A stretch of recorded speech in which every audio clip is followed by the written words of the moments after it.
Civil service Malayalam എന്ന ഈ YouTube ചാനലിലേക്ക് എല്ലാവർക്കും സ്വാഗതം.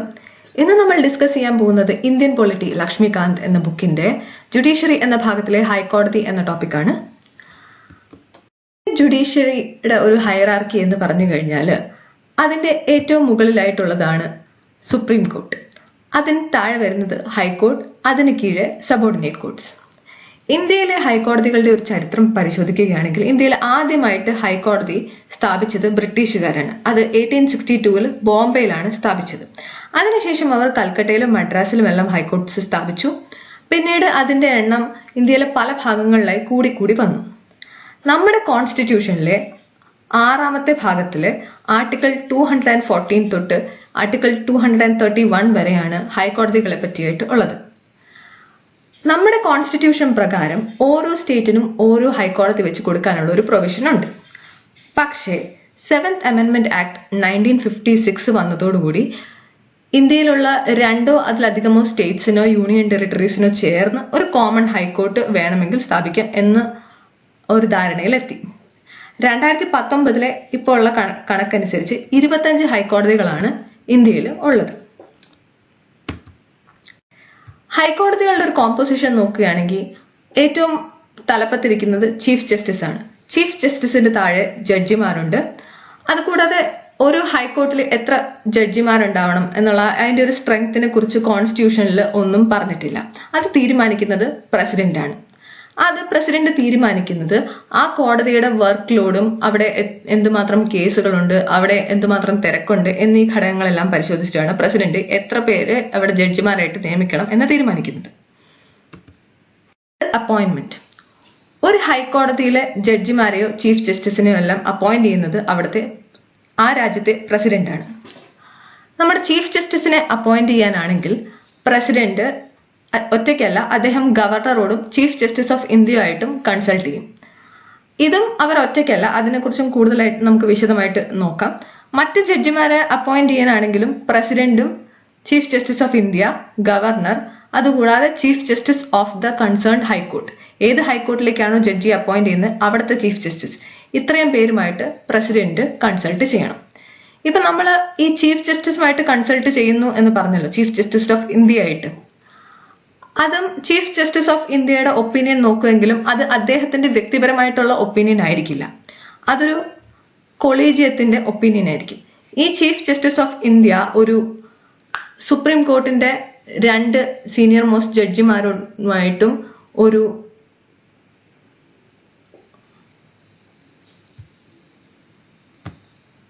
അപ്പൊ നമ്മൾ ചീഫ് ജസ്റ്റിസ് ഓഫ് ഇന്ത്യയുടെ ഒപ്പീനിയൻ കണക്കാക്കും എന്ന് പറഞ്ഞിരുന്നല്ലോ. ചീഫ് ജസ്റ്റിസ് ഓഫ് ഇന്ത്യ അദ്ദേഹത്തിന്റെ വ്യക്തിപരമായിട്ടുള്ള ഒപ്പീനിയൻ അല്ല ഇവിടെ നോക്കുന്നത്. അദ്ദേഹത്തിന് ഒരു കൊളീജിയം ഉണ്ടാവും, ജഡ്ജിമാരുടെ ഒരു കൊളീജിയം ഈ അപ്പോയിന്റ്മെന്റിന് വേണ്ടി ഉണ്ടാക്കും. അപ്പോൾ ആ കൊളീജിയത്തില് സുപ്രീം കോർട്ടിലെ മറ്റ് 2 സീനിയർ മോസ്റ്റ് ജഡ്ജിമാരും ഉണ്ടാവും. ഇവരുടെ 3 പേരുടെയുമായിട്ടുള്ള കളക്റ്റീവ് ആയിട്ടുള്ള ഒപ്പീനിയൻ ആണ് ചീഫ് ജസ്റ്റിസ് ഓഫ് ഇന്ത്യയുടെ ഒപ്പീനിയൻ ആയിട്ട് പറയുന്നത്. അങ്ങനെ ഇവരുടെ എല്ലാവരുടെയും സമ്മതത്തോടും ഇവരുടെ എല്ലാവരുടെയും കൺസൾട്ടേഷനോടും കൂടിയാണ് ചീഫ് ജസ്റ്റിസിനെയോ അല്ലെങ്കിൽ മറ്റു ജഡ്ജിമാരെയോ ഒരു ഹൈക്കോർട്ടിലേക്ക് അപ്പോയിന്റ് ചെയ്യുന്നത്. അപ്പൊ ഈ കൊളീജിയൻ സിസ്റ്റത്തിനെ മാറ്റിയിട്ട് ഒരു നാഷണൽ ജുഡീഷ്യൽ അപ്പോയിന്റ്മെന്റ് കമ്മീഷൻ എന്ന് NJAC അത് സ്ഥാപിക്കാനായിട്ട് 99th അമെൻമെന്റ് കോൺസ്റ്റിറ്റ്യൂഷൻ അമെൻമെന്റ് 2014 ഒരു ശ്രമം ഉണ്ടാവുകയുണ്ടായി. അങ്ങനെ 99th അമെൻമെന്റിൽ NJAC എന്നൊരു കമ്മീഷൻ നമ്മുടെ പാർലമെന്റ് പാസാക്കി അത് സ്ഥാപിച്ചു. പക്ഷേ ഇങ്ങനെ ഒരു കമ്മീഷൻ വരികയാണെങ്കിൽ അത് നമ്മുടെ ജുഡീഷ്യറിയുടെ ഇൻഡിപെൻഡൻസിനെ തന്നെ ബാധിക്കും എന്ന് കണക്കിലെടുത്ത് 2015 സുപ്രീം കോർട്ട് ഈ കമ്മീഷന് റദ്ദ് ചെയ്യുകയുണ്ടായി. ഇപ്പോൾ തിരിച്ചും നമ്മൾ ആ കൊളീജിയം സിസ്റ്റത്തിലേക്ക് തന്നെയാണ് മാറിയിരിക്കുന്നത്. അവിടെയുള്ള ജഡ്ജിമാരുടെ ക്വാളിഫിക്കേഷൻ, ഓത്ത്, സാലറി. ക്വാളിഫിക്കേഷൻ ഇന്ത്യൻ സിറ്റിസൺ ആയിരിക്കണം, ഒരു ജുഡീഷ്യൽ ഓഫീസിൽ സെർവ് ചെയ്തിട്ടുണ്ടാവണം 10 വർഷം, അതുകൂടാതെ ഒരു ഹൈക്കോർട്ട് അഡ്വക്കേറ്റ് ആയിട്ടും 10 വർഷം സർവീസ് ചെയ്തിട്ടുണ്ടാവണം. ഇത്രയാണ് ഒരു ഹൈക്കോർട്ട് ജഡ്ജിയുടെ ക്വാളിഫിക്കേഷൻ. സാലറി, അവരുടെ സാലറി തീരുമാനിക്കുന്നത് പാർലമെന്റ് ആണ്.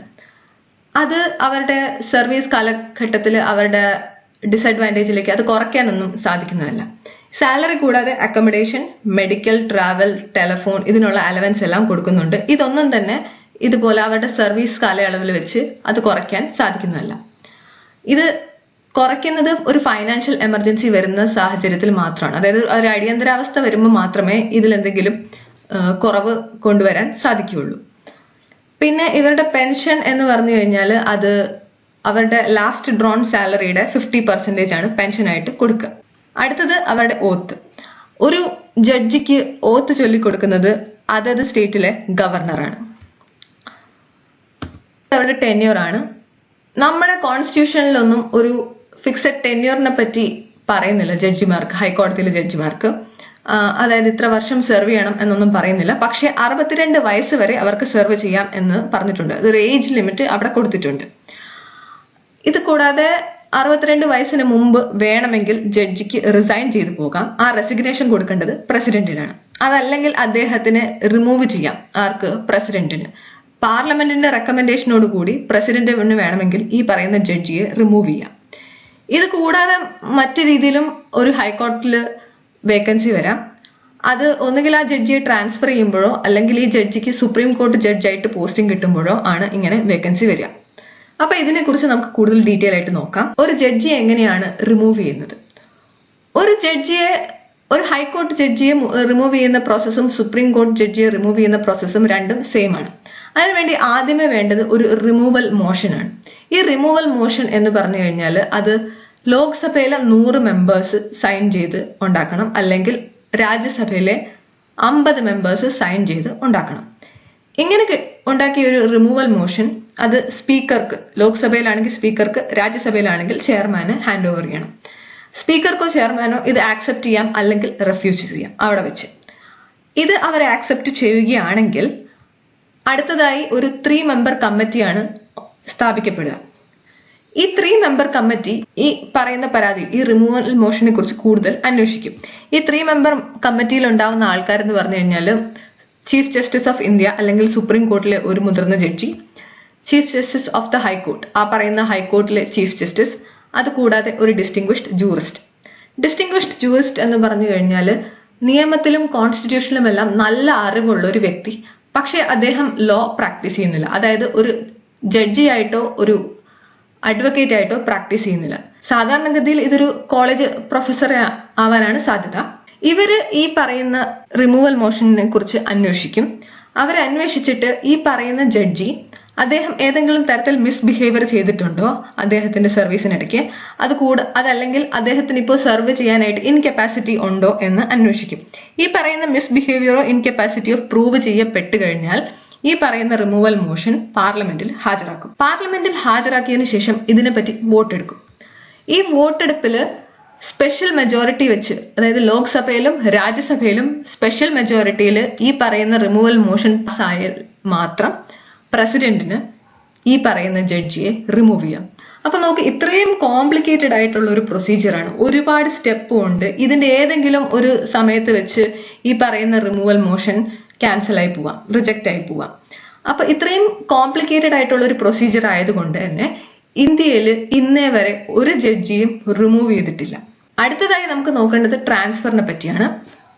അപ്പോൾ ഒരു ജഡ്ജിയെ, ഒരു ഹൈക്കോടതി ജഡ്ജിയെ ട്രാൻസ്ഫർ ചെയ്യുന്നത് പ്രസിഡന്റ് ആണ്. ഈ പ്രസിഡന്റ് ഒറ്റയ്ക്കല്ല, consultation with chief justice of India. ഈ സമയത്തും ഒരു ജഡ്ജിമാരുടെ കൊളീജിയം സ്ഥാപിക്കും. പക്ഷേ ഈ സമയത്ത് നേരത്തെ ഉണ്ടായിരുന്നത് 2 സീനിയർ മോസ്റ്റ് ജഡ്ജിമാരായിരുന്നു. ഇത്തവണ 4 സീനിയർ മോസ്റ്റ് ജഡ്ജിമാരെയാണ് ആ കൊളീജിയത്തിൽ ഇൻക്ലൂഡ് ചെയ്യുക. അതുകൂടാതെ തന്നെ ആ 2 ഹൈക്കോർട്ടിലെയും ചീഫ് ജസ്റ്റിസുമാരെയും ഈ പറയുന്ന കൊളീജിയത്തിൽ ഇൻക്ലൂഡ് ചെയ്യും. ഇതിനകത്ത് ഏത് ഹൈക്കോടതിയിൽ നിന്നാണോ ഈ പറയുന്ന ജഡ്ജിക്ക് ട്രാൻസ്ഫർ കിട്ടിയത് അവിടുത്തെ ചീഫ് ജസ്റ്റിസും, ഏത് ഹൈക്കോർട്ടിലേക്കാണോ ഈ പറയുന്ന ജഡ്ജിക്ക് ട്രാൻസ്ഫർ കിട്ടിയത് അവിടുത്തെ ചീഫ് ജസ്റ്റിസും, അങ്ങനെ ഈ 2 ചീഫ് ജസ്റ്റിസുമാരും ഈ പറയുന്ന കൊളീജിയത്തിൽ ഉണ്ടാകും. ഇവരുടെ എല്ലാവരുടെയും ഒപ്പീനിയൻ എടുത്തതിന് ശേഷമായിരിക്കും ട്രാൻസ്ഫറിനെ പറ്റി തീരുമാനിക്കുക. പിന്നെ ഈ പറയുന്ന ട്രാൻസ്ഫർ എന്ന് പറഞ്ഞു കഴിഞ്ഞാൽ അതൊരു എക്സെപ്ഷണൽ മെഷർ ആയിരിക്കണം. അതായത് ഒരു പണിഷ്മെന്റ് ആയിട്ടോ ഒന്നും ഒരു ജഡ്ജിയെ ട്രാൻസ്ഫർ ചെയ്യാൻ സാധിക്കുന്നതല്ല. അത് പബ്ലിക് ഇൻട്രസ്റ്റിൽ മാത്രം ആയിരിക്കണം. അതുകൂടി തന്നെ ട്രാൻസ്ഫർ ചെയ്യുന്ന ജഡ്ജിക്ക് എക്സ്ട്രാ അലവൻസസും മറ്റു കാര്യങ്ങളും എല്ലാം കൊടുക്കേണ്ടതായിട്ട് വരും. അഥവാ ഈ പറയുന്ന ജഡ്ജിക്ക് തന്നെ ട്രാൻസ്ഫർ ചെയ്തത് അന്യായമായിട്ട് തോന്നുകയാണെങ്കിൽ അതിന് ഒരു ജുഡീഷ്യൽ റിവ്യൂവിന് ഫയൽ ചെയ്യാവുന്നതാണ്. പക്ഷെ ഈ പറയുന്ന ട്രാൻസ്ഫർ കിട്ടിയ ജഡ്ജിക്ക് മാത്രമേ ജുഡീഷ്യൽ റിവ്യൂവിന് പോകാനുള്ള അധികാരം ഉള്ളൂ. ഇത് നമ്മൾ നോക്കാൻ പോകുന്നത് acting, additional and retired judges അവർ എന്തൊക്കെയാണെന്നാണ്. ആക്ടിംഗ് ചീഫ് ജസ്റ്റിസ് എന്ന് പറഞ്ഞു കഴിഞ്ഞാൽ ചീഫ് ജസ്റ്റിസ് ഓഫ് ഇന്ത്യയുടെ ഓഫീസിൽ ഒരു വേക്കൻസി വരികയാണ്, ഒരു ടെമ്പററി വേക്കൻസി വരികയാണെങ്കിൽ അവിടേക്ക് പ്രസിഡന്റിന് അതേ ഹൈക്കോർട്ടിലെ ഒരു സീനിയർ ജഡ്ജിയെ ആക്ടിംഗ് ചീഫ് ജസ്റ്റിസ് ആയിട്ട് നിയമിക്കാവുന്നതാണ്. അതുപോലെ തന്നെയാണ് ആക്ടിംഗ് ജഡ്ജസും. ഇതേപോലെ ഒരു ജഡ്ജിക്ക് ആക്ടിംഗ് ചീഫ് ജസ്റ്റിസ് ആയിട്ട് പോസ്റ്റ് കിട്ടിക്കഴിഞ്ഞാൽ ആ ജഡ്ജിയുടെ സീറ്റ് വേക്കന്റ് ആവും. മറ്റു കാരണങ്ങളാലും ജഡ്ജിമാരുടെ ഓഫീസിൽ വേക്കൻസി വരാം. അപ്പൊ അങ്ങനെയുള്ള വേക്കൻസികൾ വരുന്ന സമയത്ത് പ്രസിഡന്റിന് ഒരു ക്വാളിഫൈഡ് ആയിട്ടുള്ള ഒരു വ്യക്തിയെ ആക്ടിംഗ് ജഡ്ജായിട്ട് നിയമിക്കാവുന്നതാണ്. പക്ഷെ ഇത് രണ്ടും ടെമ്പററി വേക്കൻസിയിലാണ് നിയമിക്കപ്പെടുക. അഡീഷണൽ ജഡ്ജി എന്ന് പറഞ്ഞു കഴിഞ്ഞാൽ അയാളെയും അപ്പോയിന്റ് ചെയ്യുന്നത് പ്രസിഡന്റ് തന്നെയാണ്. അത് ഒരു ടെമ്പററി വേക്കൻസിയാണ്. പക്ഷെ ഇത് മാക്സിമം 2 വർഷത്തേക്ക് മാത്രമേ ഒരാളെ അഡീഷണൽ ജഡ്ജിയായിട്ട് പോസ്റ്റ് ചെയ്യാൻ പാടുള്ളൂ. അഡീഷണൽ ജഡ്ജിയായിട്ട് ഒരാളെ പോസ്റ്റ് ചെയ്യണമെങ്കിൽ ആ പറയുന്ന കോർട്ടിൽ വർക്ക് ലോഡ് കൂടണം, അല്ലെങ്കിൽ അതിന്റെ അരിയേഴ്സ് ഒക്കെ കൂടി വരുമ്പോൾ മാത്രമേ അഡീഷണൽ ജഡ്ജിമാരെ അപ്പോയിന്റ് ചെയ്യാറുള്ളൂ. ഇത് കൂടാതെ മറ്റൊന്നാണ് റിട്ടയർഡ് ജഡ്ജിമാരെ അപ്പോയിന്റ് ചെയ്യല്. ഈ റിട്ടയർഡ് ജഡ്ജിയെ അപ്പോയിന്റ് ചെയ്യുന്നത് പ്രസിഡന്റ് അല്ല, നേരെ മറിച്ച് ആ ഹൈക്കോർട്ടിലെ ചീഫ് ജസ്റ്റിസ് ആണ്.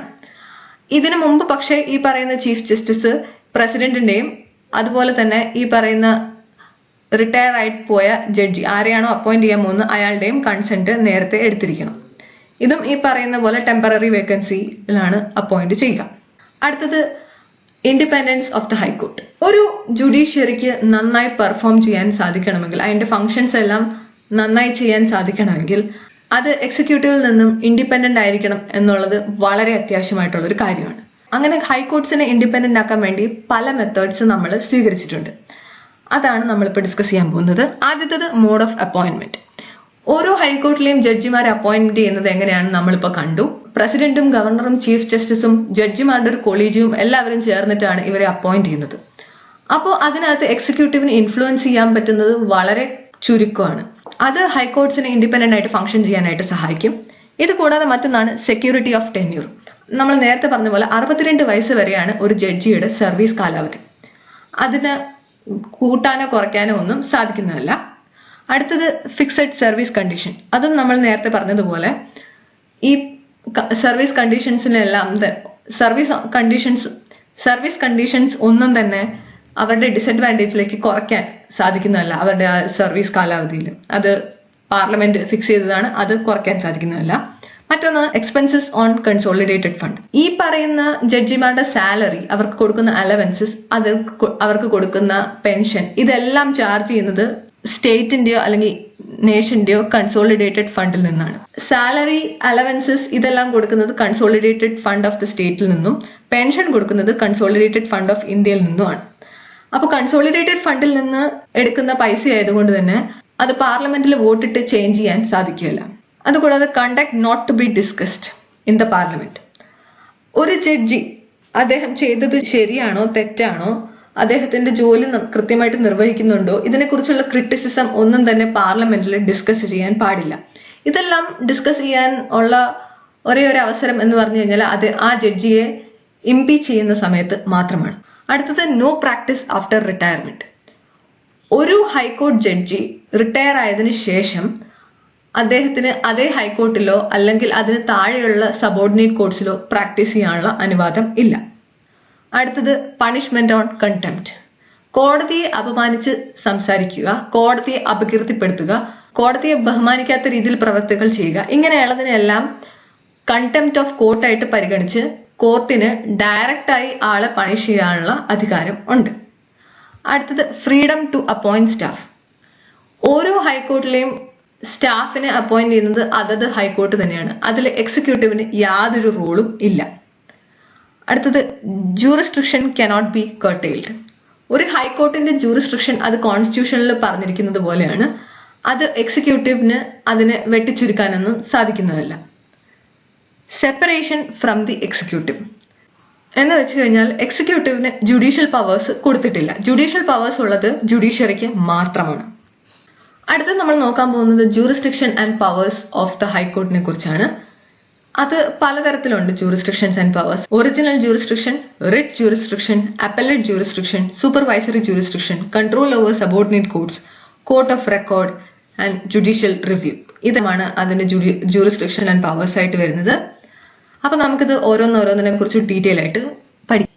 ആദ്യത്തേത് ഒറിജിനൽ ജൂറിസ്ഡിക്ഷൻ. ഒറിജിനൽ ജൂറിസ്ഡിക്ഷൻ എന്ന് പറഞ്ഞു കഴിഞ്ഞാൽ ഒരു അപ്പീൽ വഴിയല്ലാതെ നേരിട്ട് തന്നെ ഫസ്റ്റ് ഇൻസ്റ്റൻസ് ആയിട്ട് ഓരോ ഡിസ്പ്യൂട്ട്സും അല്ലെങ്കിൽ ഓരോ കേസും കേൾക്കാനുള്ള അധികാരം. എലക്ഷൻ, റവന്യൂ, ഫണ്ടമെന്റൽ റൈറ്റ്സ് ഇത്തരം കാര്യങ്ങളുമായിട്ട് ബന്ധപ്പെട്ടിട്ടുള്ള കേസുകളാണ് ഈ ഒറിജിനൽ ജൂറിസ്ഡിക്ഷന്റെ കീഴിൽ വരിക. അതെല്ലാം ട്രൈബ്യൂണൽ കോർട്സിൽ നിന്നോ സബോർഡിനേറ്റ് കോർട്സിൽ നിന്നോ ഒന്നും തന്നെ അപ്പീൽ വഴിയല്ല, നേരിട്ട് ഹൈക്കോടതിക്ക് തന്നെ കേൾക്കാനുള്ള അധികാരം ഉണ്ട്.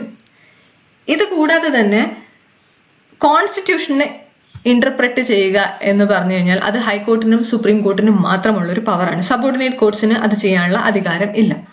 അപ്പോൾ ഇത്തരത്തില് കോൺസ്റ്റിറ്റ്യൂഷന് ഇന്റർപ്രിട്ടേഷൻ ആവശ്യം വരുന്ന കേസുകളെല്ലാം തന്നെ സബോർഡിനേറ്റ് കോർട്സിൽ നിന്ന് ട്രാൻസ്ഫർ ചെയ്ത് ഹൈക്കോർട്ടിലേക്ക് എത്തിച്ച് അവിടെ നിന്ന് ജഡ്ജ്മെന്റ് കൊടുത്ത് തിരിച്ച് സബോർഡിനേറ്റ് കോർട്സിലേക്ക് എത്തിക്കാനുള്ള ഒരു അധികാരം ഹൈക്കോർട്ടിന് ഉണ്ട്. ഒറിജിനൽ ജൂറിസ്ഡിക്ഷൻ പക്ഷേ ഇന്ത്യയിലെ 4 ഹൈക്കോർട്സിന് മാത്രമേ കൊടുത്തിട്ടുള്ളൂ. അതാണ് ബോംബെ, മദ്രാസ്, കൽക്കട്ട ആൻഡ് ഡൽഹി. മറ്റ് ഹൈക്കോർട്സിനൊന്നും തന്നെ ഈ പറയുന്ന ഒറിജിനൽ ജൂറിസ്ഡിക്ഷൻ കൊടുത്തിട്ടില്ല. റിട്ട് ജൂറിസ്ഡിക്ഷൻ ആർട്ടിക്കിൾ 226 റിട്ട് ജൂറിസ്ഡിക്ഷനെ കുറിച്ച് പരാമർശിച്ചിട്ടുള്ളത്.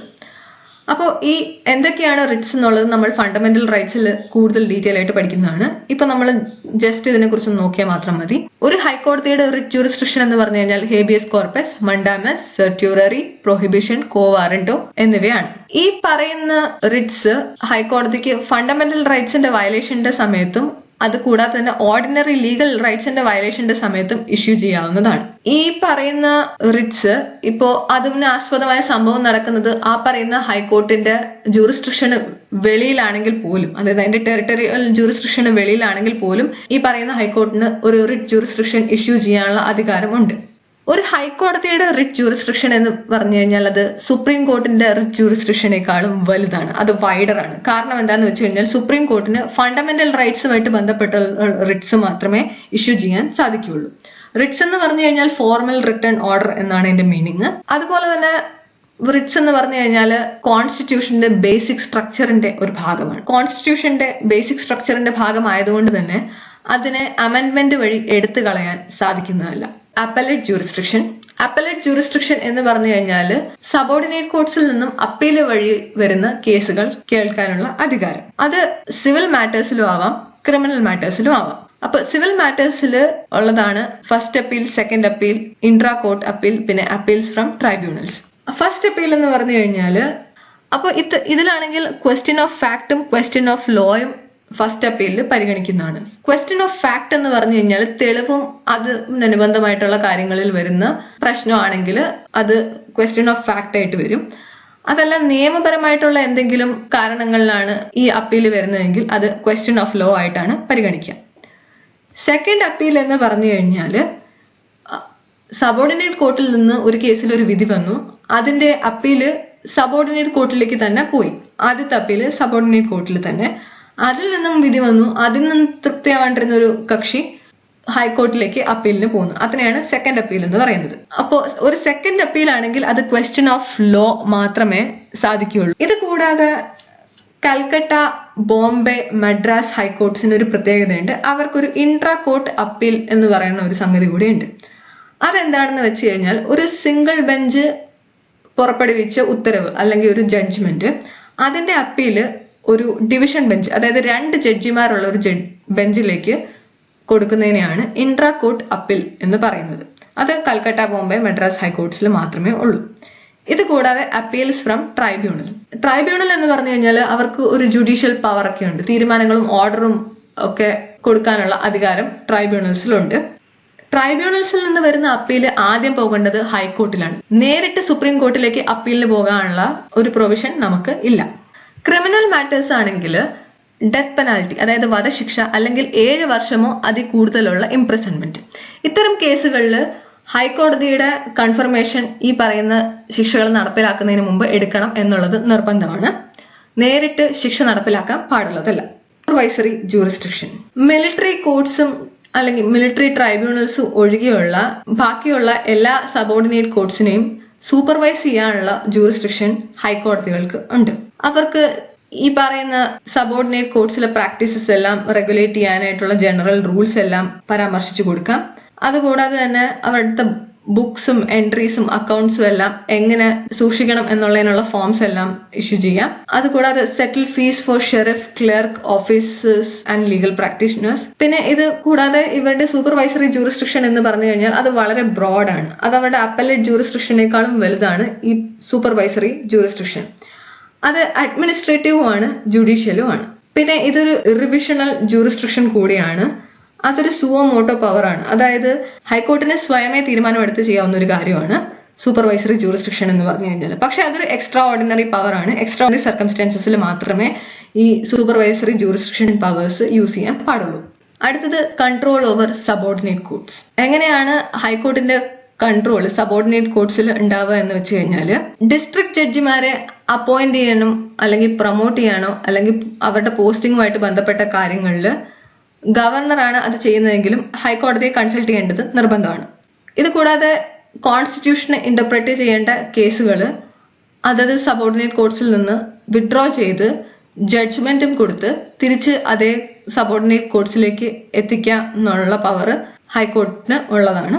അതുപോലെ തന്നെ ഹൈക്കോർട്സിന്റെ ലോ എന്ന് പറഞ്ഞു കഴിഞ്ഞാൽ സബോർഡിനേറ്റ് കോർട്സിൽ ബൈൻഡിങ് ആണ്. അവരുടെ ജൂറിസ്ഡിക്ഷനിൽ വരുന്ന എല്ലാ സബോർഡിനേറ്റ് കോർട്സിലും അത് ബൈൻഡിങ് ആണ്.